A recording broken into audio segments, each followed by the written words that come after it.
እርግጠኛ ነኝ ብዙዎቻችን በእነዚህ አርቲስቶቻችን የቆዳ ከለር ለውጥ ተገርመናል። አንዳንዶቻችንም እረ ይሄማ ሜካፕ ነው ብለዋል። ነገር ግን ዋናው ሚስጥር እሱ አይደለም። በዛሬው ቪዲዮቻችን የእነዚህ አርቲስቶቻችንን የቆዳ ከለር ፈረንጅ የሚመስልበትን ቁልፍ ሚስጥሮችን ልነግራችሁ ነው። ይህንን ጠቃሚ መረጃ ላይክ አድርገን መጀመራችንን እንዳንረሳ።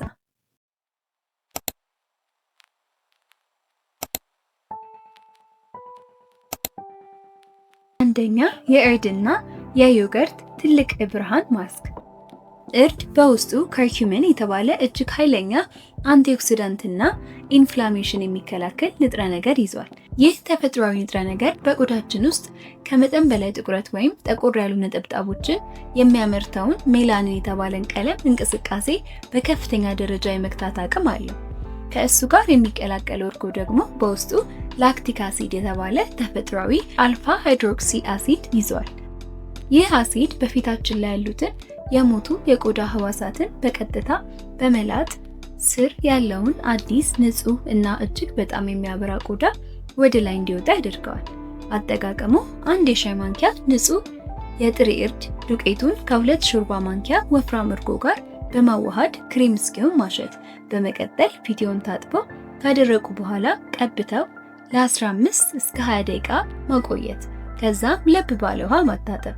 በሳምንት ከ2 እስከ 3 ጊዜ ቢጠቀሙት ፈጣን ለውጥ ያያሉ። ሁለተኛ፣ የድንችና የሎሚ ጭማቂ የማቅለያ ማስክ። ድንች በቆዳ እንክብካቤ ውስጥ እጅግ በጣም አስደናቂና ብዙ ሰው የማይገነዘብ ጥቅም አለው። በውስጡ ካቴክሎስ የተባለ ተፈጥሯዊ ኢንዛይም የያዘ ሲሆን ይህ ኢንዛይም እንደ ተፈጥሯዊ የቆዳ ማቅለያ ወይም ናቹራል ብሊቺንግ ኤጀንት ሆኖ ያገለግላል። በፀሐይ ቃጠሎ ምክንያት የጠቆረ ቆዳ፣ የብጉር ጠባሳዎች እንዲሁም የአይን ዙሪያ ጥቁረትን በፍጥነት ያጠፋል። የሎሚ ጭማቂ ደግሞ በቪታሚን ሲ እጅግ የበለጸገ በመሆኑ ቆዳን የማንጣት የማጥራት ስራውን ያፋጥነዋል። አጠቃቀሙ አንድ መካከለኛ ድንች በደንብ አጥቦ በመፈቅፈቅ ንጹህ ጭማቂ በጨርቅ ወይም በማጥሪያ መጭመቅ። ከዚያም ከተጨመቀው ድንች ጭማቂ ላይ 5 ወይም 6 ጠብታ ንጹህ የሎሚ ጭማቂ መጨመር። ድብልቁን በጥጥ ወይም በኮተን ቦል በመንከር ፊትና አንገት ላይ መቀባት። ለ20 ደቂቃ ቆይቶ በቀዝቃዛ ውሃ ማታጠብ። ይህ ማስክ ለስሜታዊ ቆዳ ተስማሚ ላይሆን ስለሚችል ጥንቃቄ ማድረግ ያስፈልጋል። ሶስተኛ፣ የሩዝ ዱቄትና የወተት ማስክ። ይህ ማስክ አሰራር ታሪክ ውስጥ በኤሲያ ሀገራት በተለይም በጃፓንና በኮሪያ ሴቶች ዘንድ ለዘመናት ጥቅም ላይ የዋለና ፊትን እንደ ሸክላ ጥራት ያለውና ነጭ ለማድረግ የሚረዳ ድንቅ ዘዴ ነው። የሩዝ ዱቄት በውስጡ ፓራ አሞኖዞቢክ አሲድ የተባለ ንጥረ ነገር ይዟል። ይህ ንጥረ ነገር ቆዳን ከፀሐይ ጎጂ ጨረሮች የሚከላከል ተፈጥሯዊ የፀሐይ መከላከያ ነው። በተጨማሪም አሎኒቶን የተባለ ቆዳን የሚያክል ንጥረ ነገር አለው። ጥሬ ወተት ደግሞ ቆዳን በጥልቅ በመመገብ እጅግ በጣም ለስላሳና የጠራ መልክ እንዲኖረው ያደርጋል። አጠቃቀሙ 2 የሾርባ ማንኪያ የሩዝ ዱቄት በቤታችን ውስጥ በጥሩ ሁኔታ የተፈጨ በትልቅ ሳህን ላይ ማድረግ። ከዚያም ልክ እንደ ፊት ክሬም እስኪሆን ድረስ ጥሬ ወተት እየጨመሩ ማዋሃድ። ማስኩን ፊት ላይ በእኩል መጠን ቀብቶ ለ25 ደቂቃ ያህል ሙሉ በሙሉ እንዲደርቅ መተው። ከዚያም በለብ ባለ ውሃ እየታጠቡ ፊትን በፎጣ ማድረግ። አራተኛ፣ የፓፓያና የማር የሴል ማደሻ ማስክ። የበሰለ ፓፓያ በውስጡ ፓፓያን የተባለ እጅግ በጣም ንቁ የሆነ ተፈጥሯዊ ኢንዛይም ይዟል። ይህ ኢንዛይም በቆዳችን ላይ ያሉትን የሞቱና ያረጁ የቆዳ ሴሎችን በማሟሟት እና በማስወገድ ረገድ ተወዳዳሪ የለውም። የሞቱ ሴሎች ሲወገዱ ከስር ያለው አዲስ ምንም እንከን የሌለበት ቆዳ ይተካል። ንጹህ ማር ደግሞ ተፈጥሯዊ እርጥበት ሰጪ እና የባክቴሪያ መከላከያ በመሆኑ ፓፓያው የሞቱ ሴሎችን በሚያስወግድበት ጊዜ ቆዳችን እንዳይቆጣ።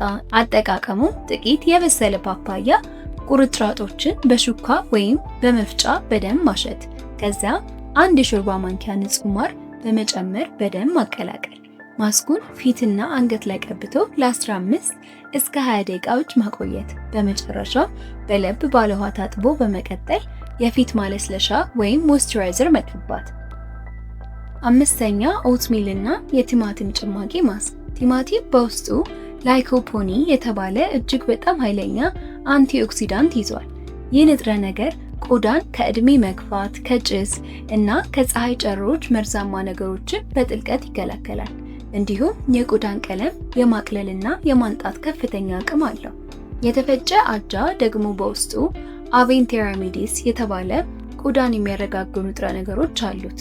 አጃው በቆዳ ቀዳዳዎች ውስጥ ያሉትን ቆሻሻዎች ጠርጎ በማውጣት ቲማቲሙ ወደ ቆዳ ወደ ውስጠኛ ክፍል ሰርጎ እንዲገባ መንገድ ይከፍታል።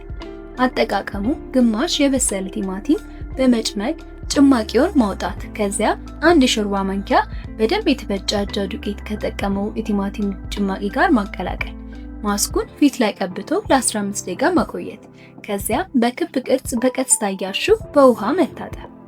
6ኛ የብርቱካን ልጣጭ ዱቄትና የማር ማስክ። ብዙዎቻችን ብርቱካን ተመግበን ልጣጩን እንጥላለን። ነገር ግን የብርቱካን ልጣጭ ከራሱ ከፍሬው የበለጠ ከፍተኛ የቪታሚን ሲ ክምችት ይዟል። አጠቃቀሙ የብርቱካን ልጣጭን በፀሐይ አድርቆ በደንብ መፍጨት፣ ከዛ በእቃ ማስቀመጥ።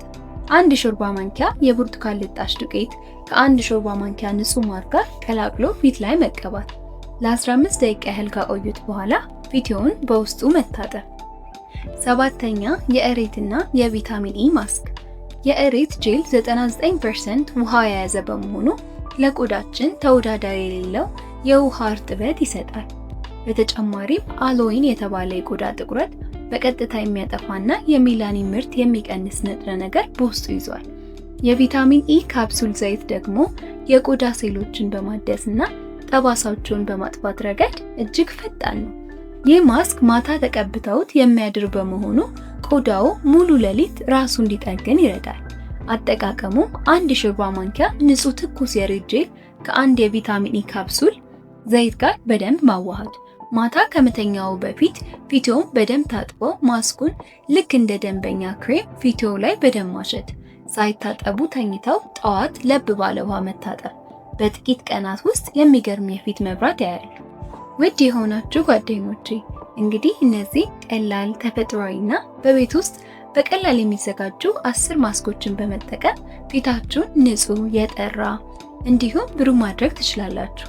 ከነዚህ ውስጥ የእናንተን የቆዳ አይነት የሚስማማው መርጣችሁ በሳምንት 2 ወይም 3 በመጠቀም የሚገርም ለውጥ ማየት ትችላላችሁ። እስኪ እናንተ መጀመሪያ የትኛውን ማስክ መሞከር አስባችኋል?